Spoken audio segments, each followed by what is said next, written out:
Et un peu... je bug.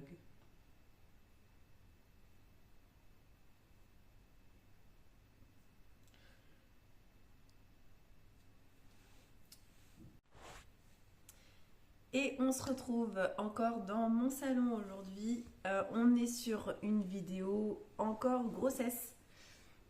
Dans la précédente vidéo grossesse, je vous ai raconté un petit peu l'expérience de mes deux grossesses. Donc n'hésitez pas à la regarder si ça vous intéresse. Ça peut peut-être vous donner des conseils ou tout simplement vous rassurer sur des symptômes que vous avez eus ou autres. Ou si vous êtes en train de vivre une grossesse, ça peut peut-être vous intéresser. Aujourd'hui dans cette vidéo, on va donc discuter, enfin je vais surtout vous partager l'expérience de mes deux accouchements qui ont été complètement différents. Comme je vous ai dit dans la précédente vidéo, j'ai eu deux accouchements, j'ai eu deux grossesses différentes, j'ai eu deux papas aussi différents et du coup deux accouchements différents. Pour mon premier accouchement, j'ai mis beaucoup de temps à accoucher, mine de rien, ça a été très long, mais généralement c'est plus long pour le premier. En tout cas, c'est ce qu'on dit et c'est la réalité. Mon premier accouchement, donc je vais essayer de faire étape par étape pour les deux.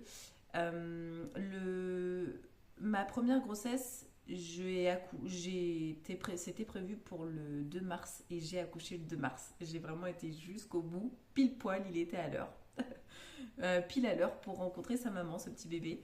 En fait, je me suis couchée un soir et je disais à mon conjoint à l'époque, c'est bizarre, j'ai vachement mal au rein, je vais pas bien dormir cette nuit. Et puis effectivement, dans la nuit à 3 heures du matin, euh, j'ai commencé à avoir des contractions douloureuses, sachant que ça faisait une semaine que j'avais des petites contractions, mais pas du tout douloureuses, hein. Donc là, je commençais à avoir des contractions douloureuses, j'allais souvent faire pipi, enfin voilà, je me sentais... je me dis, bon, allez, ça va être pour aujourd'hui, je le sens, j'ai des contractions douloureuses. Et donc, je suis restée avec, voilà, je faisais vous savez, les ballons de gym, là. Je faisais beaucoup de ballons pour essayer de faire travailler mon bassin, pour qu'il s'ouvre, etc. Bon, voilà, j'ai fait ça quand même bien 3 heures à la maison, jusqu'à ce que mes contractions, en fait, se rapprochent toutes les 5 minutes. Donc après, en fait, on a été à l'hôpital, hein. J'ai réveillé mon conjoint, j'ai dit écoute, ça fait 3 heures, j'ai des contractions douloureuses, là elles sont toutes les 5 minutes. En plus, c'est le premier. Ah, excusez-moi. Bon, alors je vais essayer de continuer ma vidéo avec ma fille parce que je crois qu'elle a besoin d'être un petit peu dans les bras. Alors, du coup, j'en étais où? Je sais plus. Oui, du coup, 3 heures après, donc on est parti à l'hôpital. Donc ils m'ont gardé, hein, ils m'ont fait ils m'ont ausculté, etc. Ils m'ont fait un monitoring, donc j'avais bien des contractions toutes les 5, des fois 3 minutes. Ils m'ont dit si vous voulez, vous pouvez rester chez vous, enfin vous pourrez retourner chez vous et revenir dans 2 3 heures. Donc, moi j'ai voulu rester à l'hôpital parce que j'avais quand même 35 minutes de route et ça me faisait peur de rentrer chez moi et revenir. Enfin surtout que dans la voiture quand on a des contractions c'est vraiment pas agréable du tout. Donc voilà un petit peu. Donc je disais, après qui me fait pas peur comme ça, hein. Une fois qu'ils m'ont ausculté, que j'étais bien en travail, en fait, je suis restée à l'hôpital et a commencé les contractions vraiment douloureuses. Donc en fait, j'étais dans la chambre de travail et je faisais du ballon, je marchais, etc. Enfin voilà, j'avais des contractions, j'avais douleur au niveau des reins, en fait. Il paraît que c'est les plus douloureuses. Je suis pas sûre. Ça fait mal, point barre. Clairement. Euh, j'ai perdu les os, il était 11 heures du matin, je faisais du ballon et en fait, j'arrêtais pas envie d'avoir faire pipi et à un moment donné, j'ai entendu un gros ploc dans mon ventre. C'est bizarre ça quand même. Et puis je me suis rassise sur le ballon et je me suis relevée, voilà, j'ai perdu les os, il y en avait partout, enfin, je vous passe les détails, mais voilà, j'ai perdu les os vers 11 heures et 1 heure après, j'ai demandé la péridurale. On m'a dit si vous voulez, l'anesthésiste est là, vous voulez la péridurale. J'étais à 3 centimètres. C'est pas beaucoup, hein. Vous vous rendez compte, de 3 heures du matin jusqu'à midi, j'avais fait que 3 centimètres. C'est super long, hein. Mais j'avais vraiment mal. Et du coup, on m'a posé la péridurale sur l'heure du midi. Et par contre, après, une fois qu'on a la péridurale, le travail ralentit. Donc les contractions s'espacent et ça fait moins d'effet sur le col qui, lui, essaye de s'ouvrir. Je faisais à peu près 1 cm par heure toute l'après-midi. Ça a été très très long, vous imaginez, à attendre. Et quand on a la péridurale, on ne peut pas bouger. Enfin voilà, on est assis, mais on peut pas marcher. Donc là, ça a été très très long. Et à 19 h, j'ai été ouverte complètement à 10 cm. Sauf qu'en fait, il fallait que bébé descende encore dans le bassin. Donc j'ai attendu 20 h, 21 h, voilà, 22 h. Et enfin 21 h et plutôt 21 à 21 h ils sont revenus, je crois, ou 22 h, je me rappelle plus exactement, c'était il y a 6 ans maintenant. 5 ans, pardon. Le bébé voulait pas descendre dans mon bassin en fait. Donc ils ont dû me mettre un produit pour accélérer les contractions. Donc après, une fois qu'il voulait bien être là, qu'il était présent, et bah il était 23 h, mine de rien, presque 23 h. Et donc après, j'ai dû pousser pendant une demi-heure. C'était pas évident. La première fois qu'on accouche, je trouve que les pousser, je savais instinctivement comment fallait faire, mais fallait que bébé sorte quoi. Alors, surtout sur la première temps de pousser, parce que sur une contraction, on prend sa respiration, on pousse, mais on le fait au moins 2-3 fois. En fait, la tête de bébé sortait, mais elle re-rentrait, donc ça c'était hyper frustrant. Tu passais ta journée avec des contractions douloureuses et en plus bébé voulait pas sortir. Enfin, ça c'était très très frustrant. Et donc après ces poussées qui ont duré 30 minutes, enfin sur 30 minutes, bébé est sorti à 23 h 21 exactement. Donc vous imaginez le temps entre la première contraction douloureuse et quand bébé sort.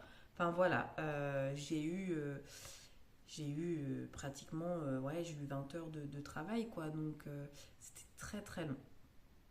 Très très long. Voilà. Après, pour la deuxième grossesse, ça a été différent. J'ai eu pas mal de contractions non douloureuses tout le long du dernier trimestre. Jusqu'à ce que j'ai eu un jour une dizaine de contractions. En fait, je notais sur mon téléphone la date. Aujourd'hui, j'ai eu 10 contractions non douloureuses. Le lendemain, j'en avais plus. Le surlendemain, j'en avais encore plus. J'étais à 25 contractions non douloureuses dans la journée. Je me suis dit, bon là, je vais accoucher dans pas longtemps, je vais accoucher. C'est pour bientôt. Je le savais que j'allais bientôt accoucher. Et, et la soirée passe. Et puis pareil, je vais me coucher, mais je dormais pas très bien. Je sentais que j'avais des contractions pas douloureuses, mais elles étaient assez fortes, enfin assez gênantes. Donc c'est difficile de s'endormir avec des contractions. Et d'un coup, à 2 heures du matin, j'ai eu des contractions douloureuses toutes les 3 minutes. Mais d'un coup, en fait, c'est venu. J'ai pas compris. Et je me suis dit, bon, ok. Ma belle-sœur m'a donné une application que je vous mettrai en description. C'est une application où dès que vous sentez que la contraction vient, vous appuyez. Vous appuyez une fois. Voilà, ça compte, en fait, ça chronomètre le temps de la contraction. Et dès qu'elle est terminée, vous rappuyez. Cette application-là, elle permet de savoir combien de temps la contraction dure et combien de temps il y a entre les contractions. Ça, c'est génial. Donc, en fait, à 2 heures du matin, direct, toutes les 3 minutes, j'avais des contractions douloureuses et j'ai perdu du sang aussi, des cailloux de sang. Et j'ai su après que c'est parce qu'en fait, le travail, il a commencé d'un coup. Donc là, j'ai réveillé mon conjoint une demi-heure après, à 2 h 30, en disant, bah écoute, va peut-être falloir se préparer parce que là, j'ai des contractions qui sont douloureuses toutes les 3 minutes et j'ai perdu du sang, ça m'inquiète un petit peu. Enfin, ouais, j'étais un peu inquiète quand même. Et puis, bah, le temps qu'on se prépare, je dis, attends, laisse-moi le temps de... Voilà, je dis, réveille-toi gentiment, enfin, prépare-toi, toutes les valises étaient prêtes, enfin, tout était prêt, hein, mais bon, le temps de ça se réveiller, le pauvre, ça faisait 3 heures qu'il dormait. Il était à l'ouest. Mais bon, c'est de bons souvenirs quand même. Donc, je suis allée à la maternité. On est parti 1 h 30 après. Et à la maternité, je leur ai montré ce qui est pratique du coup de cette application. Je leur ai dit, écoutez, voilà, j'ai des contractions toutes les 3 minutes. Elles sont vraiment douloureuses. Elles durent tant de temps. Du coup, quand je suis arrivée, elle m'a sculpté direct. Il me dit, ah oui, vous êtes déjà à 3-4 cm. Vous vous rendez compte? J'étais déjà à 3-4 cm en 1 h 30 alors que le premier accouchement, j'étais à 3 cm en 10 heures. Donc ça a une grosse différence, hein. Après, je pense que les jours précédents, ils avaient déjà fait, les contractions non douloureuses avaient déjà fait un travail, je pense, sur mon col. Donc voilà, contraction assez douloureuse. J'ai voulu tenir un maximum avec ces contractions-là. Des douleurs différentes du premier accouchement. J'ai appelé la sage-femme pour qu'elle vienne m'ausculter, sculpter, pardon, pour qu'elle me dise à combien de centimètres j'étais. En fait, ma peur, c'était de ne pas avoir le temps d'avoir la péridurale. Et moi, je voulais absolument avoir la péridurale. Donc voilà, et on m'a posé la péridurale, je crois qu'il devait être 6 heures du matin, 6 ou 7 heures du matin, j'étais à 5 centimètres, j'en pouvais plus, là j'avais trop mal. Donc on m'a posé la péridurale, et puis bon, forcément, comme le premier accouchement, ça a un peu ralenti le travail. Je sais plus combien de centimètres je faisais par heure, mais ça s'est fait assez rapidement, hein, parce que j'ai mis 12 heures en tout pour le deuxième accouchement. Après, je suis vite. J'ai pas perdu les os comme le premier. En fait, ma poche des os s'est fissurée pendant le travail, pendant que j'ai eu la péridurale. Donc en fait, la sage-femme a dû me la percer manuellement avec une sorte de grosse aiguille en plastique là, et ses doigts en fait. Elle a fini de la percer pour que les contractions fassent plus d'effet sur le col, parce qu'en fait, quand elle n'est pas percée, la poche des os, ça fait ballon et ça fait comme un airbag qui amortit. Donc quand on perce la poche, les contractions du coup sont plus efficaces sur le col et font descendre plus bébé. Donc voilà, on m'a dû me percer la poche des os. Et puis après, j'étais à 10 centimètres. Bébé n'était pas encore descendu dans le col. Donc on voulait attendre encore une petite heure, voir si elle allait descendre toute seule. Mais en fait, elle descendait pas. Et puis surtout, son cœur commençait à pas trop aimer. Enfin, je voulais essayer d'accoucher sur le côté, en fait, avec la péridurale, on peut. Mais sur le côté, la petite, son cœur ralentissait, donc j'ai pas pu le faire. Et puis on a voulu attendre encore, mais en fait son cœur ralentissait même en étant sur le dos, en position gynécologique, quoi. Donc en fait, comme je poussais très bien, on a engagé le truc et je l'ai sorti en 4 minutes. Voilà. Je sais pas comment j'ai fait. En 4 minutes, j'ai sorti la petite et ça s'est très bien passé. Voilà, j'ai accouché, il était 14h02. Ouais, un truc comme ça. 14h02. Et du coup, 12h. Donc nickel. Franchement, parfait. Ce que je pourrais dire sur ces accouchements-là, c'est la péridurale. Pour la première, j'ai absolument rien senti sur la pose de la péridurale. J'ai mis quand même beaucoup de produits parce qu'en fait, il y a une sage-femme qui m'a fait peur en me disant n'hésitez pas à mettre de la péridurale, appuyez sur le petit bouton parce qu'après, on ne pourra pas rattraper la douleur. Et en fait, elle m'a fait peur, clairement. Du coup, j'en ai rajouté plein.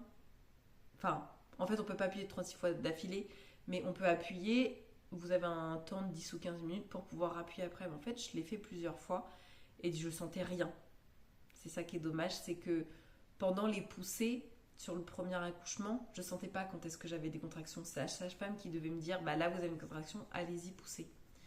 Alors que pour mon deuxième accouchement, j'ai pas trop appuyé sur la péridurale. Je sentais les douleurs des contractions, mais elles étaient gérables.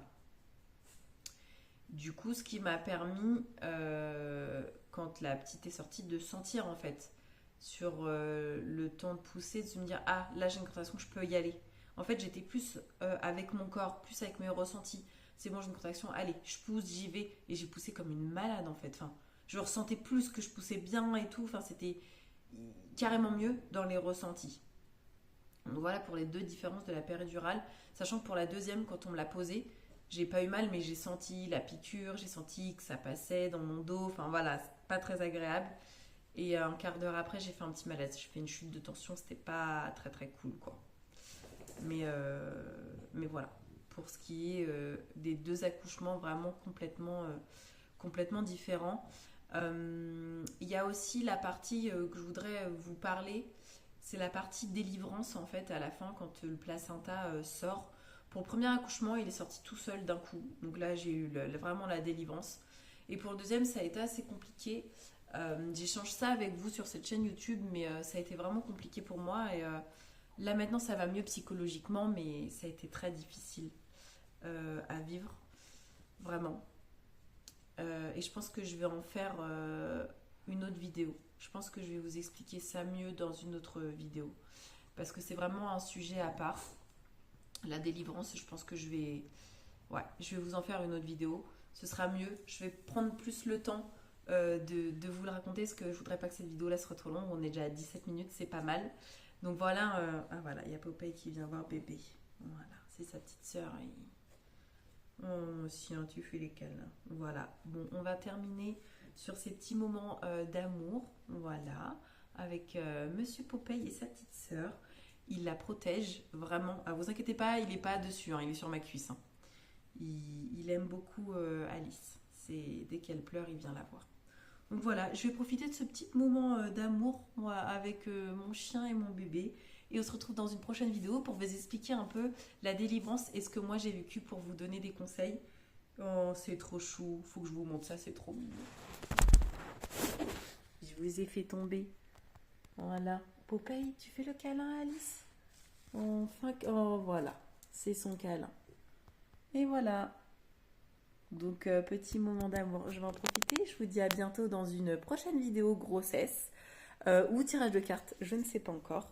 Et puis, à très vite les amis. Ciao, ciao.